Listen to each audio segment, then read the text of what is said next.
불안한 세조의 삶을 너무나 괴롭게 만드는 결정적 일이 벌어집니다.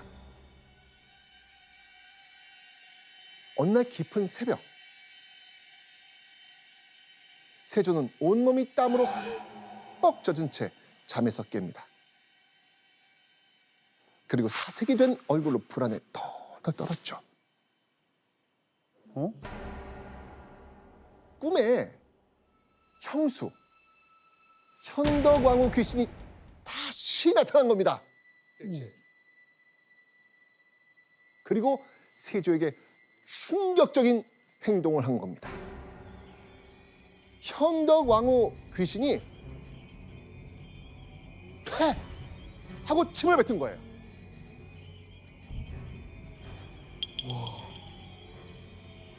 세조는 찝찝함에 온 몸과 얼굴을 벅벅 긁습니다. 그런데 문제는 그 다음 날이었습니다. 세조의 몸에 오돌도돌한 종기 같은 게 계속 돋기 시작하는 거예요. 세조가 피부병을 앓기 시작한 거였습니다.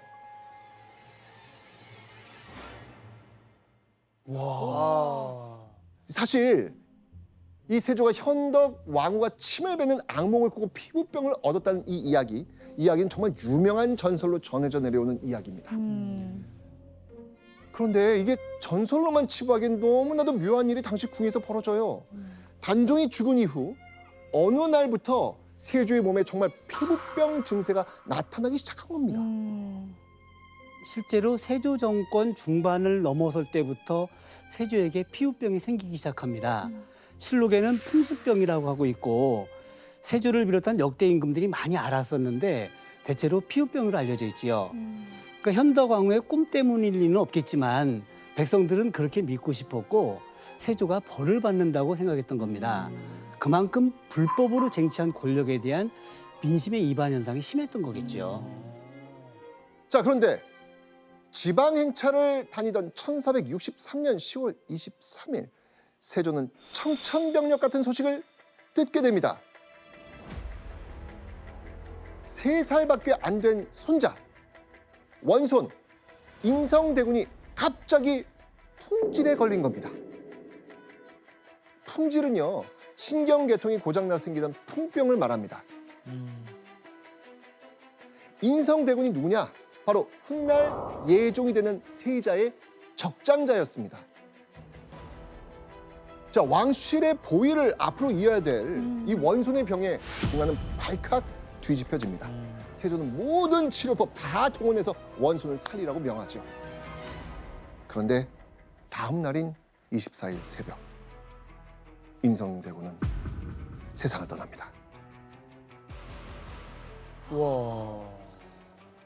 원손 인성대군의 죽음으로 억장이 무너졌을 세조. 맏아들에 이어 손자 원손까지 죽으니 세조는 거의 패닉이 온 겁니다. 대체 왜 이런 불행이 계속 닥칠까? 이런 생각이 들었겠죠. 현덕 왕후의 저주 때문이었을까? 세조는 대체 뭐가 잘못됐을까? 기억을 더듬어가기 시작합니다. 그때 아버지 세종의 묘자리를 살필 때 함께 본 풍수지리사, 즉 지관이 한 불길한 이야기가 생각난 겁니다. 어떤 뭐라고 했길래? 자, 때는요 1443년 2월 세종 제위 때였습니다.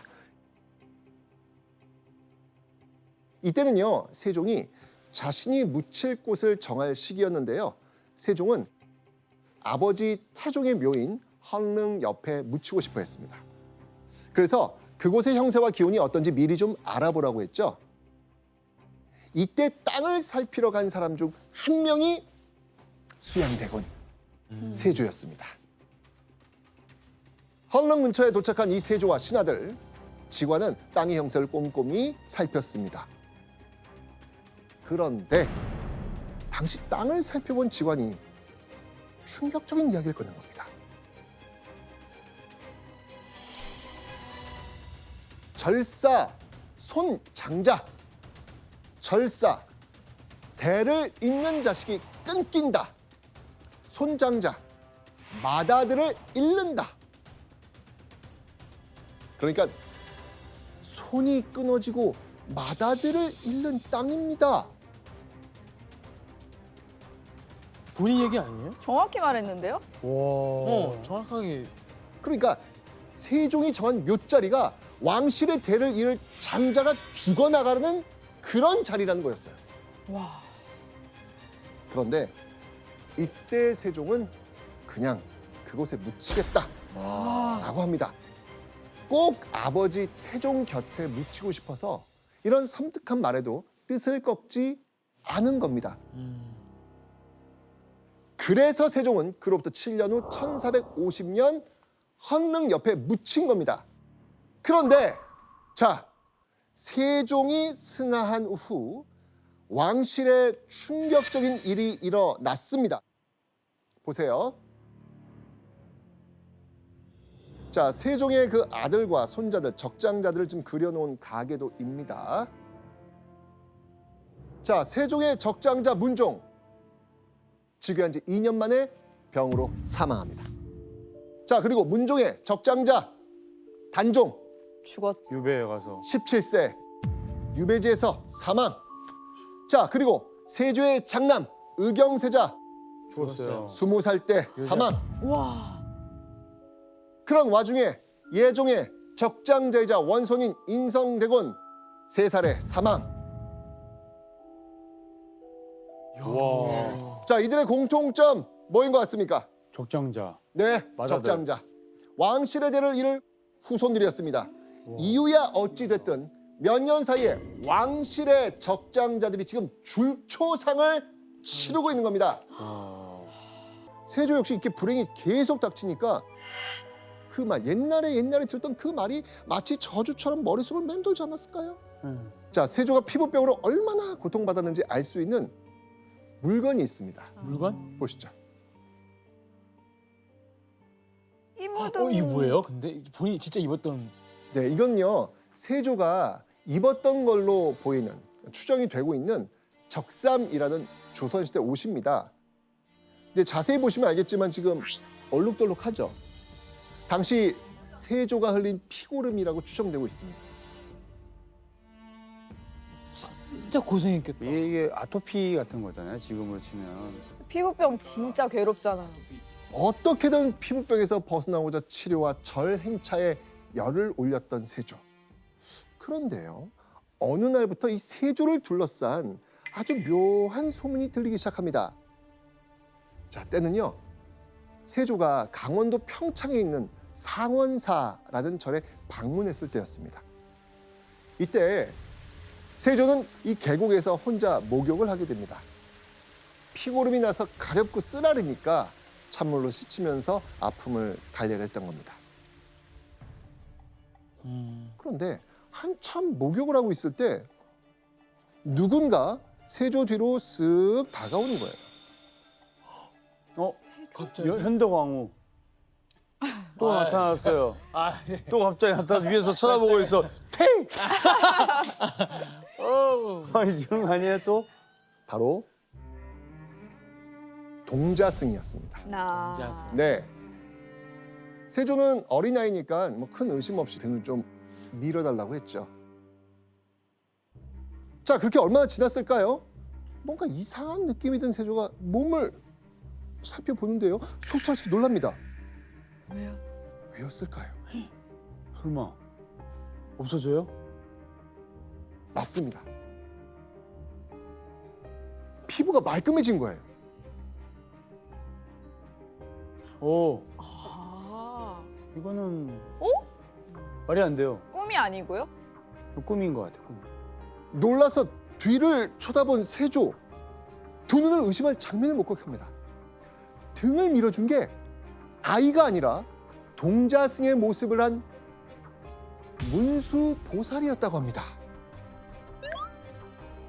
자, 문수보살은요, 불교에서 최고의 지혜를 상징하는 보살입니다.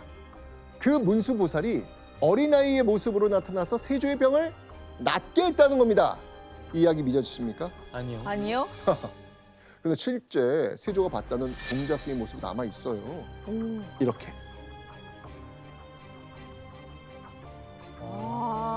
자, 지금 여러분들이 지금 보고 있는 이 불상이 세조가 본 모습을 본떠 만들었다고 알려진 오대산 상원사에 봉안된 문수 동자상입니다. 그리고 오른쪽 그림. 이 그림은요. 문수 동자가 지금 세조의 등을 씻겨주고 있는 모습입니다. 교수님, 세조가 진짜 이런 일들을 겪은 거예요? 그 문수동자 이야기는 실록에는 없습니다. 전설로 전해져 내려오고 있는데 왜 이런 세조와 관련된 신비로운 일화가 많이 생겼냐 하면은 당시 민심이 좋지 않으니까 세조와 공신들은 정권을 유지하고 합리화하기 위해서 여러 가지 스토리텔링을 만들어낼 수밖에 없었던 거죠. 그러니까 문수동자 이야기를 통해서 하늘도 세조를 왕으로 인정하고 은혜를 베푼다는 이미지를 새기는 겁니다. 그 세조 정권에 대한 실책을 덮으려고 하는 의도로 읽혀집니다. 자, 그렇다면 절에 다녀온 후 세조의 피부병 어떻게 됐을까요? 아니 진짜 나아졌어요 다? 아, 이거는 말이 안 돼요. 의학적으로 나을 수가 없어요. 전혀 차도가 없었습니다. 음. 그래서 세조는요, 계속 온천과 절을 다닙니다. 1466년 3월이었습니다. 이번에 세조가 강원도 고성과 금강산으로 향합니다. 그 와중에도 세조는 동행한 공신들과 꼭 이걸 했습니다. 술자리. 맞습니다. 아, 술자리. 술자리. 아. 네, 술자리. 공신들과 술잔을 기울이면서 불안감을 털고 권력의 무탈함을 확인하지 않았을까요? 자, 그런데 마음의 안식이 돼야 될 술자리에서 뜻밖의 일이 생깁니다. 누군가가 세조의 불안감에 또다시 불을 지핀 겁니다. 오랫동안 북방에서 근무한 공신 양정이라는 사람이 있었어요. 양정은요, 개유정난 때 김종서 제거의 그 행동대장으로 나섰던 인물인데요. 주로 변방에서 근무하다가 오랜만에 중앙으로 돌아온 거였습니다. 그 양정을 위로하기 위한 술자리가 벌어집니다. 세조와 공신들은 평소와 다름없이 주거니 받거니 술을 마셨지요. 분위기는 점점 무르익고 세조와 공신들의 취기도 한껏 올랐습니다. 그렇게 즐거운 분위기가 이어졌는데 양정이 갑자기 세조에게 폭탄 발언을 합니다. 전하께서 임호하신 지가 이미 오래되었으니 오로지 한가하게 안일하심이 마땅할 것입니다.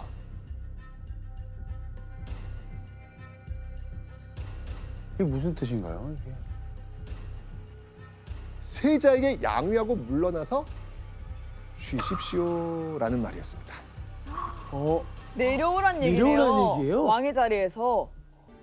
세조는요, 양정에게 이렇게 말하죠. 내가 왕위를 탐내는 사람이던가?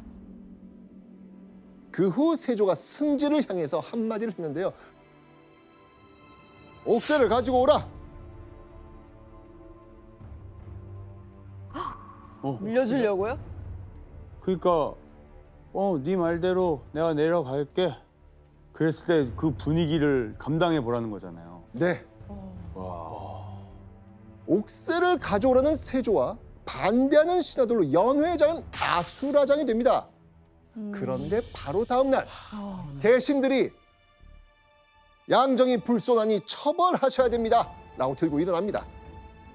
그러자 이때 세조는요, 양정을 참수하라 명을 내립니다.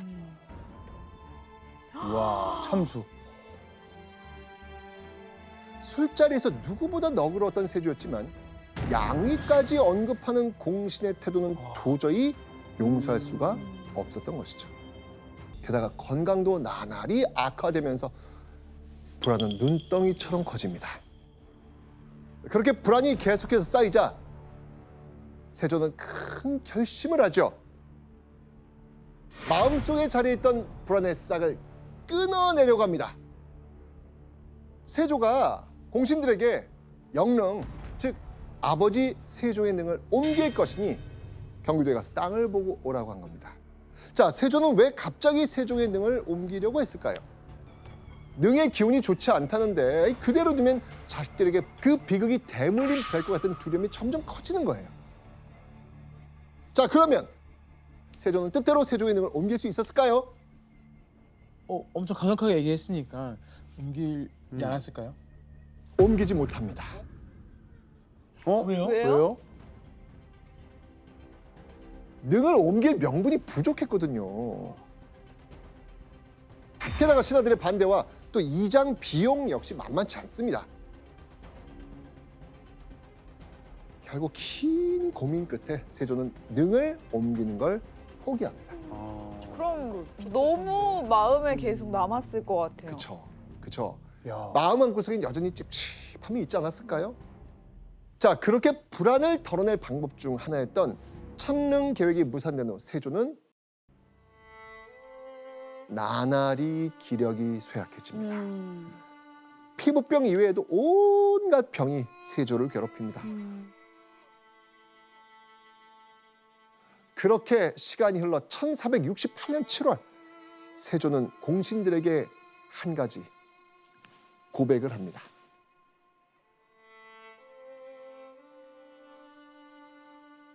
내가 차례를 어기고 외람되게 비기를 이어받았으나 재주가 없고 덕이 없어 이제 다시 생각하니 부끄럽기 그지없다.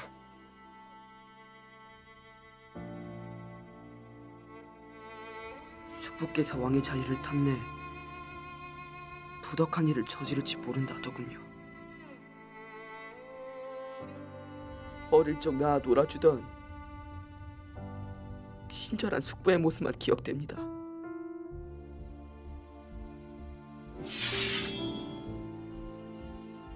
조카를 내치고 왕위를 찬탈했으나 재주나 덕이 없어서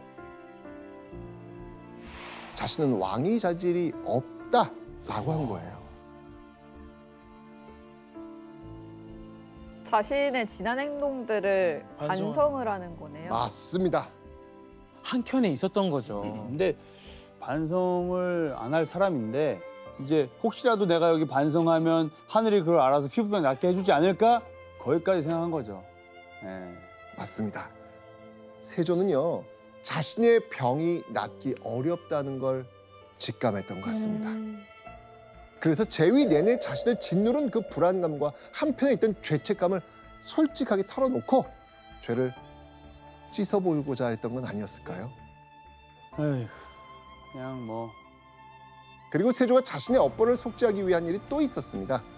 여러분 혹시 경혜공주 기억나세요? 그래요. 누나 네. 맞아. 단종의 누나였죠. 그 남편 정종이 단종 복위 운동 때 역적이 돼서 죽습니다. 경혜공주는 역적의 아내로 정말 처참한 삶을 살았잖아요. 세조는 그런 경혜공주와 자식들을 궁으로 불러들여서 관계를 회복해 보이려고 했죠. 이렇게 왕 세조는 최고의 권력을 얻었지만 결국 세조에게 남은 건 피부병에 걸린 육신과 후회뿐이었습니다. 이후 세조는 세자에게 왕위를 물려주고 물러납니다. 그렇게 세조의 뒤를 이어 조선 8대 왕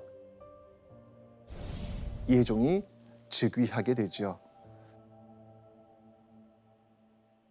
그리고 자리를 물려준 바로 다음 날 궁안에 통곡 소리가 울려 퍼집니다. 세조가 눈을 감은 겁니다. 그의 나이 52세, 세조의 시대가 14년 만에 끝난 겁니다.